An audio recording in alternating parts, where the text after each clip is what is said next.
भारत में कारगिल विजय दिवस किस दिन मनाया जाता है? आपका सही जवाब है ऑप्शन सी 26 जुलाई। भारत में कारगिल विजय दिवस 26 जुलाई को मनाया जाता है।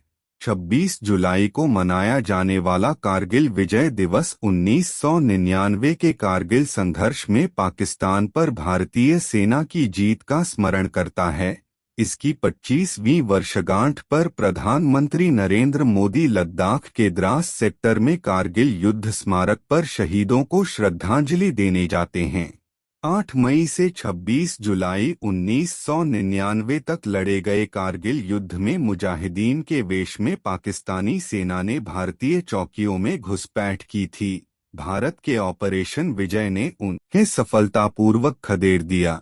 इस संघर्ष का उद्देश्य कश्मीर मुद्दे को अंतर्राष्ट्रीय स्तर पर लाना और NH-1A को बाधित करना था, जो भारतीय सेना के लिए एक महत्वपूर्ण आपूर्ति मार्ग है। हाल ही में मॉडल कौशल ऋण योजना को किस केंद्रीय मंत्री ने लॉन्च किया? आपका सही जवाब है ऑप्शन ए जयंत चौधरी। हाल ही में मॉडल कौशल ऋण योजना को जयंत चौधरी केंद्रीय मंत्री ने लॉन्च किया। कौशल विकास और उद्यमिता राज्य मंत्री जयंत चौधरी ने हाल ही में नई दिल्ली में मॉडल कौशल ऋण योजना शुरू की। इस योजना का उद्देश्य देश के भविष्य के लिए तैयार कार्यबल को सशक्त बनाना है। इस योजना के तहत देश भर के 25,000 युवाओं को शिक्षा और कौशल उन्नयन के अवसर प्रदान किए जाएंगे। बहुराष्ट्रीय सैन्य अभ्यास खान क्वेस्ट का आयोजन कहाँ किया जाएगा?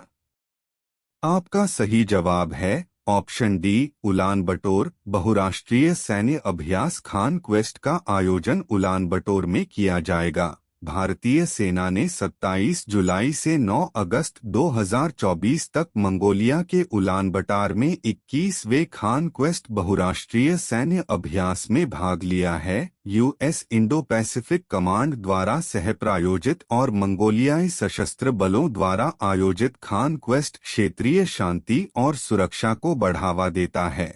2003 में US मंगोलिया द्विपक्षीय अभ्यास के रूप में शुरू हुआ। यह 2008 में बहुपक्षीय बन गया। भारतीय सेना जो एक नियमित प्रतिभागी है, इस वर्ष 40 कर्मियों को भेज रही है, जिसमें 3 महिला सैनिक भी शामिल हैं। यह अभ्यास शांति स्थापना कार्यों पर केंद्रित है, जो भविष्य के UN शांति मिशनों के लिए कौशल बढ़ाता है। इस्पात आयात निगरानी प्रणाली 2.0 पोर्टल किसने लॉन्च किया है? आपका सही जवाब है ऑप्शन डी HD कुमारस्वामी। इस्पात आयात निगरानी प्रणाली 2.0 पोर्टल HD कुमारस्वामी ने लॉन्च किया है। यूनेस्को की विश्व विरासत सूची में ऐतिहासिक मोइदम्स को शामिल किया गया। यह किस राज्य में स्थित है? आपका सही जवाब है ऑप्शन बी असम। यूनेस्को की विश्व विरासत सूची में ऐतिहासिक मोइदम्स को शामिल किया गया। यह असम राज्य में स्थित है। पूर्वी असम में स्थित मोइदम्स को सांस्कृतिक श्रेणी में प्रतिष्ठित 43वां यूनेस्को विश्व धरोहर स्थल का टैग प्राप्त हुआ है। इसे लिस्ट में इसके नामांकन के 1 दशक से अधिक समय बाद शामिल किया गया है। यह लगभग 700 साल पुराने ये मोइदम्स ईंट पत्थर का खोखला तहखाना हैं और इनमें राजाओं और राजघरानों के अवशेष हैं। शैक्षणिक वर्ष 2025 से 26 में कौन सा IIT संस्थान 4 वर्षीय स्नातक कार्यक्रम BTech इन डिजाइन की शुरुआत करेगा? आपका सही जवाब है ऑप्शन ए IIT दिल्ली। शैक्षणिक वर्ष 2025 से 26 में IIT दिल्ली संस्थान ने 4 वर्षीय स्नातक कार्यक्रम BTech इन डिजाइन की शुरुआत करेगा। वहीं संस्थान के अनुसार BTech इन डिजाइन में प्रवेश JEE एडवांस्ड परीक्षा में रैंकिंग के आधार पर होगा। भारत की पहली एकीकृत कृषि निर्यात सुविधा किस बंदरगाह पर स्थापित की जाएगी? आपका सही जवाब है ऑप्शन डी जवाहरलाल नेहरू बंदरगाह। भारत की पहली एकीकृत कृषि निर्यात सुविधा जवाहरलाल नेहरू बंदरगाह पर स्थापित की जाएगी। देश की कृषि निर्यात और आयात क्षमताओं को बढ़ाने के लिए भारत की पहली एकीकृत कृषि निर्यात सुविधा मुंबई के जवाहरलाल नेहरू बंदरगाह पर स्थापित की जाएगी। बंदरगाह जहाजरानी और जलमार्ग मंत्री सर्बानंद सोनोवाल ने 284 करोड़ रुपए से अधिक की सार्वजनिक निजी भागीदारी परियोजना को मंजूरी दे दी है। सरकार ने 31 मार्च 2027 तक देश भर में कितने प्रधानमंत्री भारतीय जनौषधि केंद्र खोलने का लक्ष्य रखा है? आपका सही जवाब है ऑप्शन सी 25,000। सरकार ने 31 मार्च 2027 तक देश भर में 25,000 प्रधानमंत्री भारतीय जनौषधि केंद्र खोलने का लक्ष्य रखा है। केंद्र सरकार ने 31 मार्च 2027 तक देश भर में 25,000 प्रधानमंत्री भारतीय जनौषधि केंद्र (पीएमबीजे) के खोलने का लक्ष्य रखा है। रसायन और उर्वरक राज्य मंत्री अनुप्रिया पटेल ने लोकसभा में बताया कि पिछले महीने जून तक देश भर में प्राथमिक कृषि ऋण समितियों में 547 पीएमबीजे केंद्र खोले गए हैं। हाल ही में जारी वैश्विक पासपोर्ट सूचकांक में भारत की रैंक क्या है? आपका सही जवाब है ऑप्शन बी 82वां। हाल ही में जारी वैश्विक पासपोर्ट सूचकांक में भारत की रैंक 82वां है। हाल ही में जारी वैश्विक पासपोर्ट सूचकांक में भारत ने 82वां रैंक हासिल किया है। भारतीय नागरिक इंडोनेशिया, मलेशिया और थाईलैंड जैसे लोकप्रिय गंतव्यों सहित 58 देशों में वीजा मुक्त यात्रा कर सकते हैं। यूके स्थित हेनले पासपोर्ट इंडेक्स ने यह रैंक जारी की है। रैंकिंग में सिंगापुर शीर्ष स्थान पर है, जिसके नागरिकों को 195 देशों में वीजा मुक्त प्रवेश की सुविधा प्राप्त है। भारत के 500वें सामुदायिक रेडियो स्टेशन अपना रेडियो 90.0 FM का उद्घाटन किसने किया है? आपका सही जवाब है ऑप्शन बी अश्विनी वैष्णव। भारत के 500वें सामुदायिक रेडियो स्टेशन अपना रेडियो 90.0 FM का उद्घाटन अश्विनी वैष्णव ने किया है।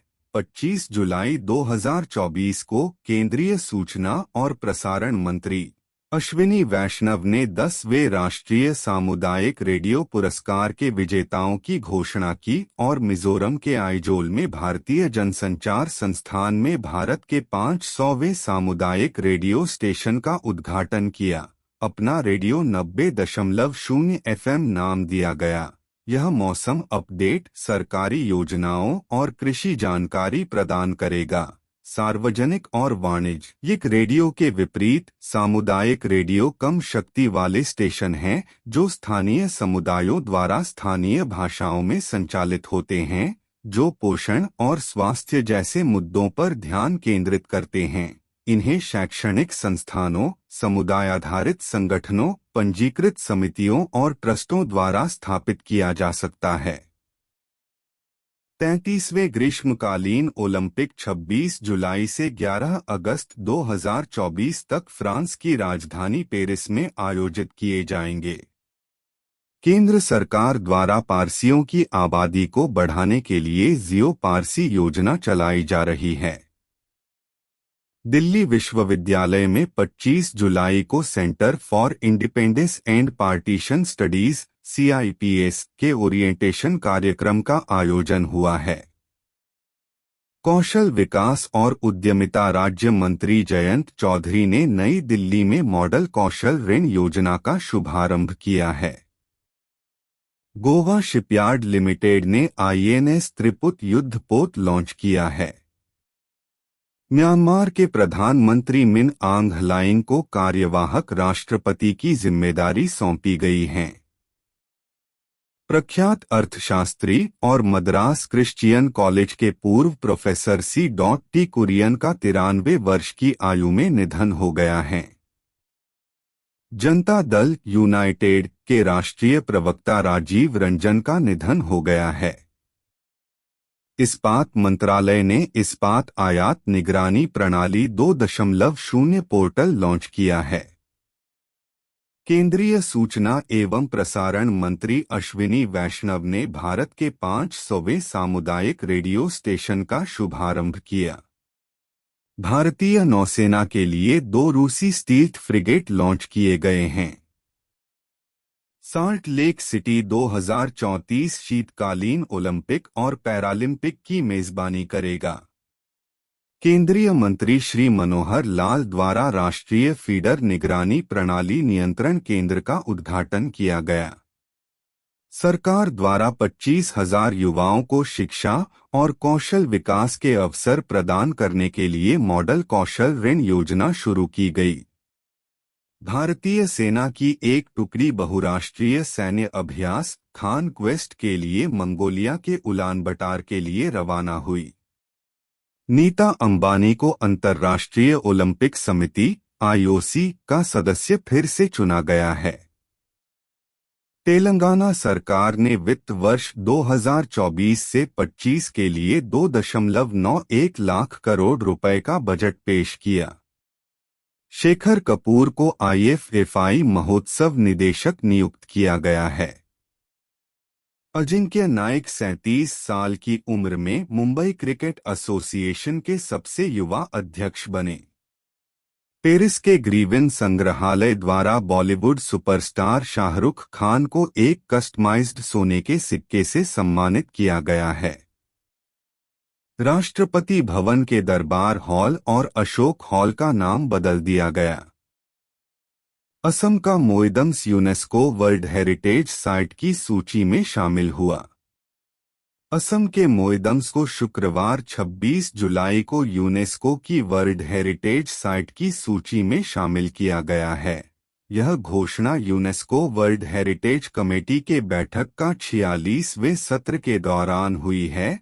पूर्वोत्तर से पहली बार किसी धरोहर ने इस सूची में जगह बनाई है। मोइदम्स पिरामिड की तरह अनूठी टीलेनुमा संरचनाएं हैं। इनका इस्तेमाल ताइहोम वंश द्वारा अपने राजवंश के सदस्यों को उनकी प्रिय वस्तुओं के साथ दफनाने के लिए किया जाता था। चीन से आए ताइहोम राजवंश ने असम में मौजूद इस क्षेत्र पर लगभग 600 साल तक शासन किया था। यूनेस्को वर्ल्ड हेरिटेज कमेटी के बैठक का 46वें सत्र का आयोजन नई दिल्ली के भारत मंडपम अंतर्राष्ट्रीय प्रदर्शनी एवं सम्मेलन केंद्र (IECC) में हो रहा है। यह बैठक 21 जुलाई से शुरू हुई था और 31 जुलाई तक चलेगी। विदेश मंत्रालय, गृह मंत्रालय, नगर विमानन मंत्रालय, पर्यटन मंत्रालय, शिक्षा मंत्रालय, दिल्ली सरकार और पर्यावरण मंत्रालय इसके आयोजन में शामिल है। संस्कृति मंत्रालय और उसका संबद्ध कार्यालय, भारतीय पुरातत्व सर्वेक्षण (ASI) इस वर्ष सत्र की मेजबानी करने वाली नोडल एजेंसियां हैं। यूनेस्को यानी संयुक्त राष्ट्र शैक्षिक, वैज्ञानिक एवं सांस्कृतिक संगठन यूनाइटेड नेशंस की एक विशेष एजेंसी है। यह शिक्षा, विज्ञान एवं संस्कृति के क्षेत्र में अंतर्राष्ट्रीय सहयोग के माध्यम से शांति स्थापित करने का प्रयास करती है। यूनेस्को का हेडक्वार्टर पेरिस में है और विश्व में इसके 50 से अधिक क्षेत्रीय कार्यालय हैं। इसके 195 सदस्य देश और 9 संबद्ध सदस्य हैं। 16 नवंबर 1945 को यूनेस्को की स्थापना की गई थी। यूनेस्को के जनरल कॉन्फ्रेंस का पहला सत्र साल 1946 में नवंबर से दिसंबर के दौरान पेरिस में आयोजित किया गया था। सांस्कृतिक संपत्तियों को लौटाने और संरक्षण के लिए भारत और अमेरिका को बीच द्विपक्षीय समझौता। भारत और अमेरिका ने आज 26 जुलाई को सांस्कृतिक संपत्तियों को लौटाने और संरक्षण के लिए पहले द्विपक्षीय समझौते पर हस्ताक्षर किए। इस समझौते में चोरी की गई भारतीय प्राचीन वस्तुओं की अवैध तस्करी को रोकना भी शामिल है।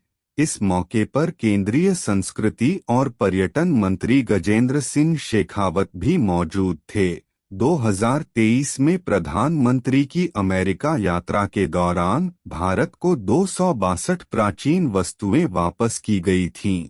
इसमें नटराज, हनुमान, ब्रह्मा ब्राह्मणी, युगल, महिषासुरमर्दिनी और नृत्य करते हुए गणेश की उत्कृष्ट आकृतियां शामिल हैं।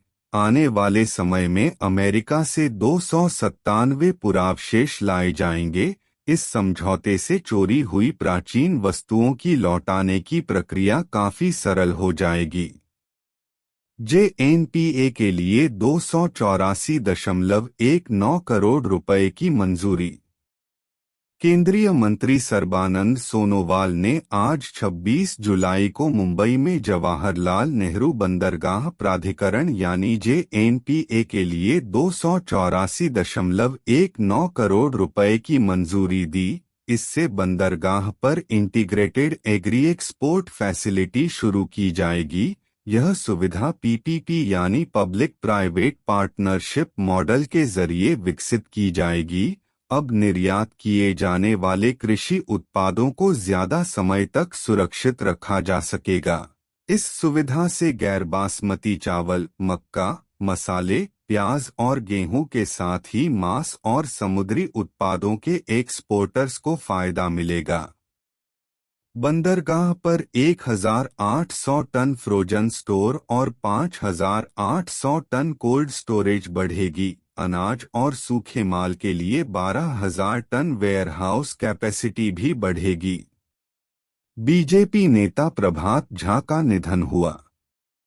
26 जुलाई को बीजेपी के सीनियर लीडर और पूर्व मध्य प्रदेश अध्यक्ष प्रभात झा का निधन हो गया। 67 वर्षीय झा लंबे समय से बीमार चल रहे थे। उनका जन्म 4 जून 1957 को बिहार के दरभंगा के हरिहरपुर गांव में हुआ था। प्रारंभिक शिक्षा के बाद प्रभात झा ने ग्वालियर के PGV कॉलेज से BSc, माधव कॉलेज से राजनीति शास्त्र में MA और MLB कॉलेज से LLB की डिग्री ली।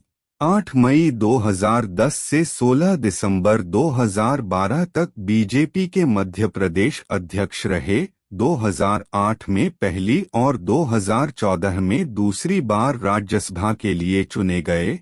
2018 में प्रभात झा को बीजेपी का राष्ट्रीय उपाध्यक्ष बनाया गया था। ओलंपिक इतिहास में पहली बार स्टेडियम के बाहर ओपनिंग सेरेमनी। 129 साल के ओलंपिक इतिहास में ओपनिंग सेरेमनी पहली बार स्टेडियम के अंदर नहीं बाहर होगी। 34वें ओलंपिक गेम्स की सेरेमनी पेरिस की सीन नदी से शुरू होगी। सीन नदी पर नावों के सहारे 206 देश और एसोसिएशन के 10,500 एथलीट्स परेड करेंगे। भारत का दल 84 नंबर पर दिखाई देगा। फ्रांस की राजधानी पेरिस में 26 जुलाई को रात 11 बजे से ओपनिंग सेरेमनी शुरू होगी। सीन नदी से शुरू होकर 6 किलोमीटर लंबी परेड ट्रोकेडारो गार्डन तक चलेगी। इसमें 10,000 से ज्यादा एथलीट्स हिस्सा लेंगे। सभी एथलीट्स करीब 94 नावों में बैठकर सेरेमनी में शामिल होंगे। नावों में कैमरे लगे हैं, जिनसे परेड ऑफ नेशंस में हर देश के खिलाड़ियों को टीवी पर और ऑनलाइन देख सकेंगे। परेड में एथलीट्स सीन नदी पर नावों के सहारे शहर में घूमते हुए ट्रोकेडारो गार्डन पहुंचेंगे। ट्रोकेडारो गार्डन पर ही ओपनिंग सेरेमनी का फाइनल शो होगा।